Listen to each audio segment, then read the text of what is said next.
2,500 পরিবার গরিব লোকের বিজিবির উদ্যোগে সহযোগিতা দিচ্ছে। এই জন্য আমরা অনেক আন্তরিকভাবে ধন্যবাদ জানাচ্ছি বিজিবিকে। আগামীতে যদি এই ধরনের সুযোগ সুবিধা দেয়, জনসাধারণ খুব উন্নতি করবে। চট্টগ্রামের জনগোষ্ঠীর জীবনযাত্রার মান উন্নয়নের জন্য আমরা নিরলস পরিশ্রম করে যাচ্ছি। সেনাবাহিনী, বিজিবি সবাই করছে।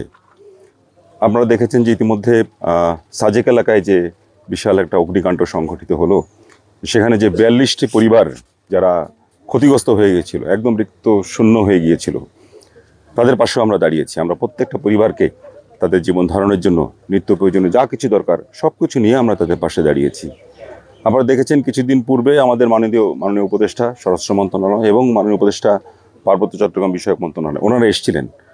ওনারা এসে এই দরিদ্র জনগোষ্ঠীর সাথে কথা বলেছেন, তাদের সুখ দুঃখের খবর নিয়েছেন এবং ফিরে যেয়ে তারা এই জনগোষ্ঠীর জন্যই অনেক কিছু করবেন সে বিষয়ে মত প্রকাশ করেছিলেন।